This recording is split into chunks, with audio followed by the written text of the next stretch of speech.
तो कैसे हैं आप लोग? So yes, finally heading towards the end of NCERT solution for chapter number 1.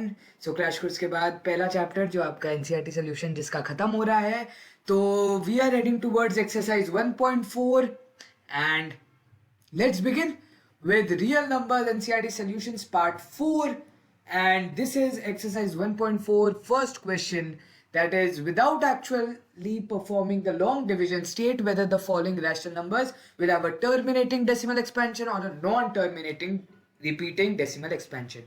तो हम लोग क्या करेंगे यार, इसके अंदर टर्मिनेटिंग के लिए लेटर टी यूज कर लेते हैं और नॉन टर्मिनेटिंग रिपीटिंग के लिए एनटीआर यूज कर लेते हैं. तो चेक करते हैं. तो पहले तो कॉन्सेप्ट याद कर लेते हैं फटाफट से कि टर्मिनेटिंग कब होगा, जब आपका नीचे का फैक्टर हमेशा 2 की पावर m 5 की पावर n वाले फॉर्मेट में होगा. अगर उसके अलावा कोई भी फैक्टर आया तो वो क्या हो जाएगा, एनटीआर हो जाएगा. ठीक है, वो क्या हो जाएगा, आपका एनटीआर हो जाएगा.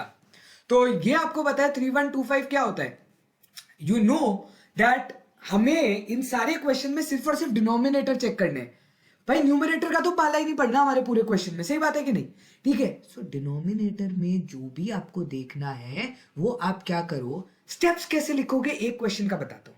ठीक है, स्टेप में कैसे लिखोगे, आप पहले तो लिखोगे नंबर, लेट सपोज 13/2 3125 लिखा हुआ है. ठीक है, फिर आप लोग क्या करोगे, 3125 को करोगे फैक्टराइज. तो 3125 की फैक्टर आपको पता है ये है 5 की पावर 5. ठीक है, ये क्या होता है आपका 5 की पावर 5 होता है. ठीक है, 125 इंटू 25 इसका आंसर होता है. तो ये आपने लिख दिया 5 की पावर 5. अब आप क्या करोगे, लिखोगे denominator is of the form 2 की पावर m इंटू 5 की पावर n, और इधर लिख भी देना where m is equal to 0 and n is equal to 5, hence it has a terminating decimal expansion. ठीक है, ये स्टेप लिखना, एक मार्क के लिए भी आए ना तो भी ये लिखना. I just don't want because of not writing step आपका एक भी मार्क कटे. ठीक है, लिख देना. तो पहला तो आप लोग को पता लग गया टर्मिनेटिंग. सेकंड वन भी आप लोग को पता है टर्मिनेटिंग क्यों है, ये क्योंकि 2 क्यूब लिखा है. अब यार 64/455 ये यहां पर जब आप इसको फैक्टराइज करोगे ना तो आपके पास आएगा 5 इंटू 7 इंटू 13. ज्यादा मुझे पता है दिस इज बेसिकली 35 इंटू 13. ठीक है, ये क्या लिखा हुआ है आपके लिए, 35 इंटू 13 लिखा हुआ है. तो यहां पर आपको दिख रहा है कि 5 के अलावा भी आ रहे हैं, तो आप लिखोगे denominator is not of the form, is not of the form, hence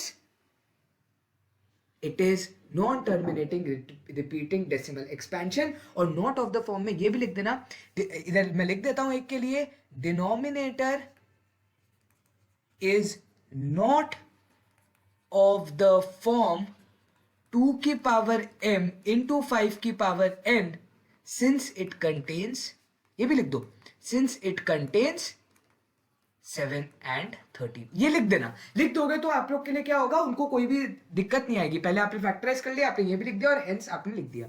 यहां पर अगर आप देखोगे तो ये आप लोग का क्या है, टर्मिनेटिंग होगा, क्योंकि आपको पता है ये लिखा है 4 इंटू 4 का स्क्वायर इंटू 100. तो अगर आप ध्यान देखोगे तो 4 का स्क्वायर भी आपका 2 के फैक्टर्स होते हैं और 100 तो आपका 2 के फैक्टर्स में ही है.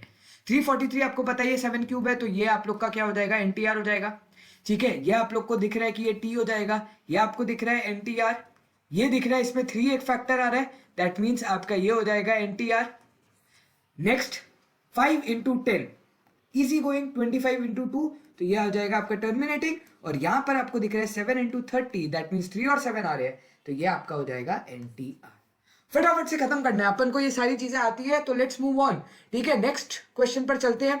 Write down the decimal expansion of those rational numbers in question 1 above which have terminating decimal expansion. चलो फिर फटाफट से. ठीक है, टर्मिनेटिंग डेसिमल एक्सपेंशन के लिए हम लोग को क्या करना होता है, मैं आप लोग को वो स्टेप बता देता हूं. टर्मिनेटिंग डेसिमल एक्सपेंशन के लिए टर्मिनेटिंग कौन सा है, सबसे पहला वाला ही टर्मिनेटिंग है, तो 13/3125. अब इसको आप लोग क्या लिखोगे, कैसे लिखोगे, 13 डिवाइडेड बाय 5 की पावर 5, क्योंकि आपने फैक्टराइज किया हुआ है. ठीक है, आपने क्या किया हुआ है, आपने पहले से ही इसको क्या किया हुआ है, फैक्टराइज किया हुआ है. तो अब आप क्या करोगे, यहां पर शो करोगे मल्टीप्लीकेशन ऑफ 2 की पावर 5 और डिवाइडेड बाय 2 की पावर 5.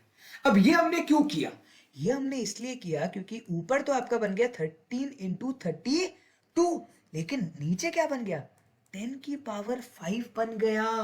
10 की पावर 5 बन गया, इसका मतलब 5 डेसिमल पीछे अगर करोगे तो आपका वो एक्सपेंशन हो जाएगा। अब 13 इंटू 32 क्या होता है आपको पता होगा, मतलब ये 416 डिवाइडेड बाय 10 की पावर 5, इसका मतलब आंसर क्या हो जाएगा 0.00416, क्योंकि 5 डेसिमल एक्सपेंशन आप पीछे चले गए। आई बात समझ? ठीक है, तो इसको ऐसे लिखते हैं। अब फटाफट से बाकी सबके भी लिख लेते हैं। तो 17 डिवाइडेड बाय 8, तो 17 डिवाइडेड बाय 8 का हम क्या करेंगे, सबसे पहले तो लिखोगे 17 डिवाइडेड बाय 2 क्यूब, तो आप किससे मल्टीप्लाई करोगे 5 क्यूब बाय 5 क्यूब। अब हम लोग सेम पावर से क्यों मल्टीप्लाई करते हैं, बेसिकली हमने डिनोमिनेटर बनाना है 10। 10 बनाने से आप लोग को पता है कि आपका एक्सपेंशन इजी हो जाएगा। तो आप सेम पावर, आपको कुछ ना कुछ करके सिर्फ और सिर्फ आपको ये करना है कि 2 और 5 की पावर क्या होनी चाहिए सेम, तो आपको मल्टीप्लाई डिवाइड अकॉर्डिंगली करना है। ठीक है, तो ऊपर क्या हो जाएगा 17 इंटू 125 और नीचे क्या हो जाएगा आपका 10 क्यूब। ध्यान से देखोगे तो ये ऊपर हो जाएगा 2125 divided by 10 cube which is equal to 2.125। फटाफट से बाकी सारे भी करते हैं इसी बेसिस पर। देखो थर्ड तो यही नहीं, फोर्थ है 15/1600। ठीक है, तो 15/1600 में यार पहले तो करना है इसको हमें फैक्टराइज। तो फैक्टराइज के क्योंकि हम लोग को पता है इसमें क्या आएगा, आपको एक चीज दिख रही है, ध्यान देना, 4 इंटू 4 मतलब 2 की पावर 4 तो वही हो गया। ठीक है, और बाकी इंटू 100, 100 में क्या आता है एक 4 आता है, तो 2 की पावर 6 ये हो जाएगा और 5 स्क्वायर आपका एज इट इज यहां पर चला जाएगा। ठीक है, तो अब इंपॉर्टेंट टर्म वापस क्या आ गई कि मैं किसके साथ यहां पर मल्टीप्लाई करूं, तो यहां पर आपको जो मल्टीप्लिकेशन करना है वो है 2 और 5 की पावर क्या आनी चाहिए सेम। क्या बात समझ में आई? ठीक है, ये सबसे ज्यादा आपका इंपॉर्टेंट स्टेप होता है। तो ये हो जाएगा आपका 9375 डिवाइडेड बाय 10 की पावर 6, दैट मीन्स 0. अब देखो 4 तो ये हो गए और 2 और लगा दो, तो ये आप लोग का फाइनल रिजल्ट आ जाएगा। समझ में आई बात? इजी गोइंग है यार, बहुत ज्यादा इजी गोइंग है, बट थोड़ा सा बस दिमाग लगाना होता है। देखो अब 5th नहीं है 6th है, तो 6th क्या है 23/2 क्यूब इंटू 5 स्क्वायर, तो किससे मल्टीप्लाई करोगे, एक 5 से मल्टीप्लाई कर दोगे ऊपर नीचे। तो आप लोग को पता है 23 इंटू 5 कितना होता है 115, और नीचे क्या हो जाएगा आपका 10 क्यूब, आंसर क्या हो जाएगा 0.115। नेक्स्ट बढ़ते हैं। नेक्स्ट आप लोग का क्या है 6/50, ये एनटीआर है 35/50। ये तो सब लोग अपना लॉजिक बहुत ही सिंपल सी बात करेंगे कि इंटू 2 कर देंगे यहां पर, तो आप लोग को पता है ऊपर क्या बन जाएगा 70 डिवाइडेड बाय 100, आंसर क्या आ जाएगा 0.7। ठीक है, बट आप लोग फैक्टर्स में शो करना कि आप उसको 2 की पावर m और 5 की पावर n बना रहे हो। So this is it from part 2 और लास्ट क्वेश्चन है इस एनसीईआरटी का। तो the following real numbers have decimal expansion as given below. In each case, decide whether they are rational or not. If they are rational and of the form p by q, then what can you say about the prime factorization of q?